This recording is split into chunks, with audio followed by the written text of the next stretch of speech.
지방의 소화를 돕는 담즙이 간에서 분비돼 십이지장으로 흘러 들어가기까지의 경로를 담도라고 합니다. 담도는 전체적으로 나뭇가지 같은 형태를 보이는데요. 이 담도에서 발생하는 모든 악성 종양을 담도암이라고 부릅니다. 담도암은 위치에 따라 크게 간내 담도암과 관외 담도암으로 나뉘는데요. 간내 담도암은 해부학적으로 간암에 속합니다.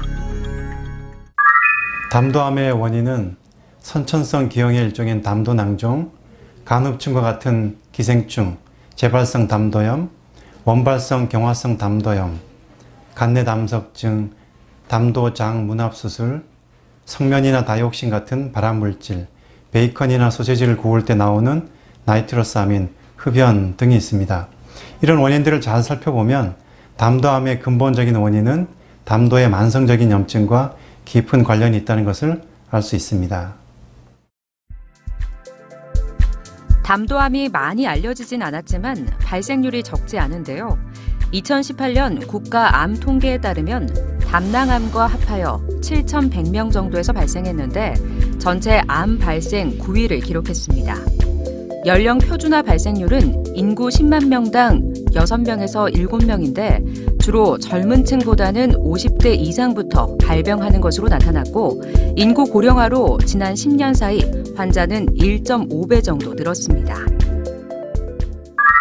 암이 진행되기 전에는 증상이 잘 나타나지 않기 때문입니다. 특히 간내 담도암의 경우는 이러한 경향이 더욱 두드러집니다. 비슷한 맥락으로 담도암은 담도벽을 따라 서서히 두꺼워지는 형태로 진행되기 때문에 간단한 선별검사법으로 조기에 발견하기가 쉽지 않습니다. 또한 관내 담도 주변에는 주요 혈관들이 복잡하게 자리 잡고 있어서 암이 조금만 진행되어도 절제가 불가능한 경우가 드물지 않기 때문입니다. 담도암의 발견이 늦는 이유는 초기 증상이 거의 없기 때문인데요. 일상생활에서 흔히 겪는 복부팽만, 소화불량, 체중 감소 등이 대표적인 증상이다 보니 대수롭지 않게 여기는 경우가 많습니다. 병이 상당히 진행되면 담즙이 순환되지 않아 황달이 나타나게 되는데요. 안타깝게도 황달로 병원을 찾는 환자 중 수술이 가능한 사람은 20-30% 정도입니다. 담도암은 다른 고형암과 마찬가지로 종양을 제거하는 수술이 치료의 기본입니다.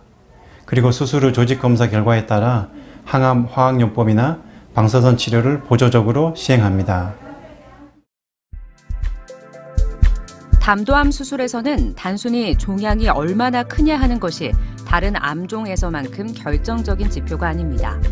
그보다는 종양의 위치, 주요 혈관이나 간내 담도 또는 주위 장기로의 침범 여부가 성공적인 수술적 절제, 즉 예후에 중요한 경우가 많은데요. 이러한 이유로 담도암의 위치에 따라 다른 병기 체계를 사용하고 주요 혈관이나 주위 장기의 침범 여부에 따라 병기가 달라집니다. 그렇습니다. 담도암은 크게 간내 담도암과 간외 담도암으로 분류된다고 앞에서도 언급이 되었는데 간외 담도암은 다시 간의 입구 부위에 발생하는 간문부 담도암과 담도의 끝부분에 발생하는 원위부 담도암으로 세분됩니다. 간내 담도암은 간절제술, 간문부 담도암은 담도절제술과 간절제술을 시행하게 됩니다. 원위부 담도는 췌장에 묻혀서 십이지장으로 연결되기 때문에 여기에 발생하는 담도암은 최십이지장 절제술로 치료하게 됩니다.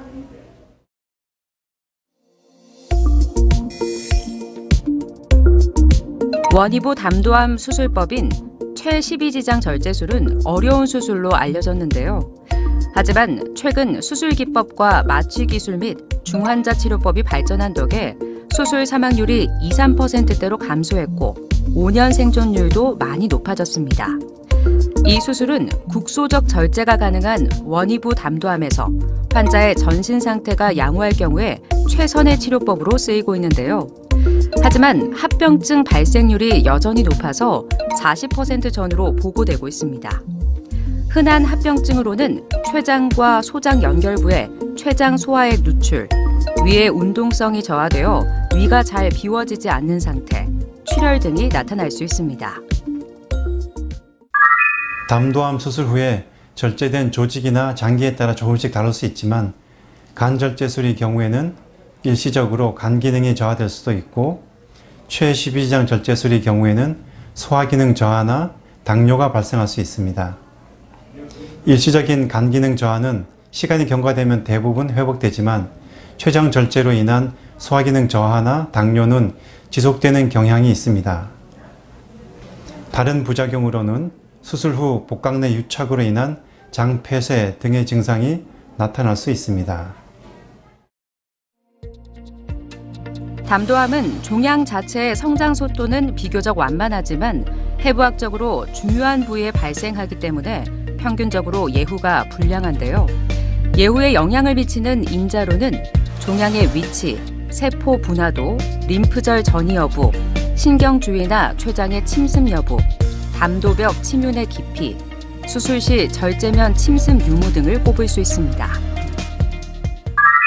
담도암의 예후에 영향을 미치는 인자는 여러 가지가 있지만 그 중에서 종양의 완전 절제 여부와 주위 림프절 전이 여부가 특히 중요합니다.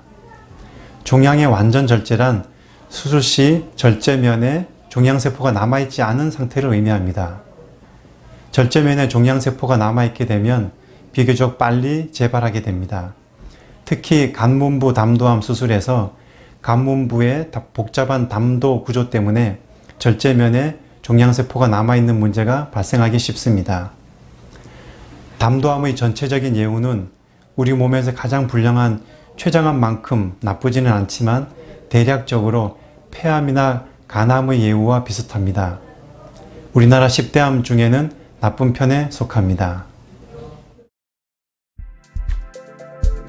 담도암은 일반적으로 수술 후 첫 3년 동안은 3에서 6개월마다, 3에서 5년에는 6개월마다, 그리고 수술 후 5년이 지나면 매년 한 차례씩 외래로 주치의를 만나 불편한 증상이 없는지 의논하고 진찰과 검사를 받게 되는데요.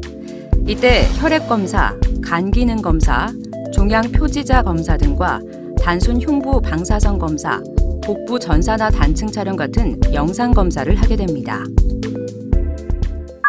담도암 수술 직후에는 조기에 그리고 적극적으로 걷는 운동을 하는 것이 무엇보다 중요합니다.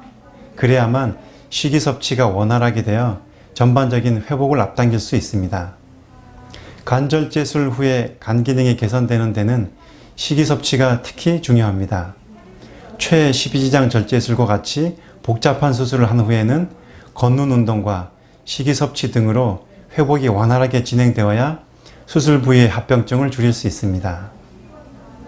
담도암 수술 후 중장기적으로는 꾸준한 운동과 영양을 고려한 식단으로 면역력을 증강하여 암의 재발을 예방할 수 있도록 노력해야 합니다.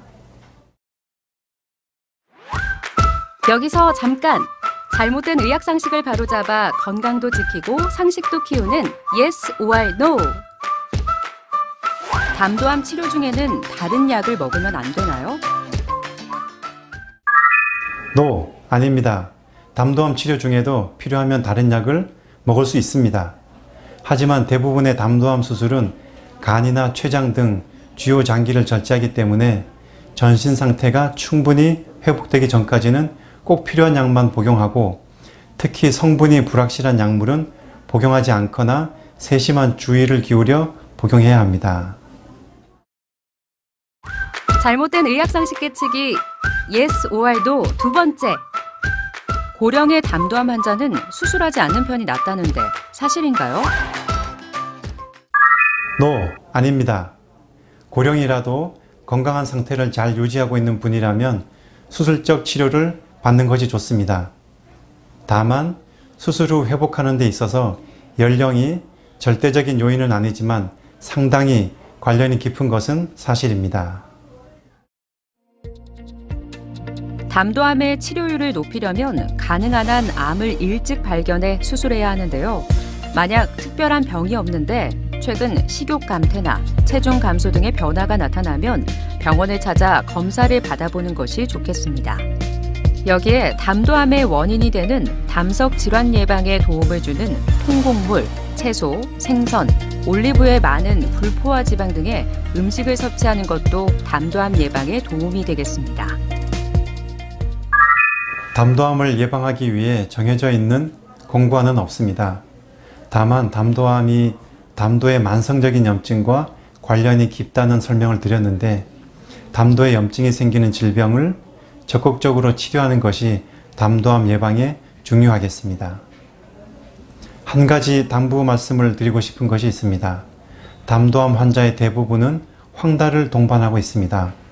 간이나 췌장을 절제하게 되는 담도암 수술을 위해서는 황달이 일정한 수준 이하로 감소되어야 하기 때문에 황달이 떨어질 때까지 기다리면서 수술 전 치료에 적극적으로 협조해 주시면 좋겠습니다.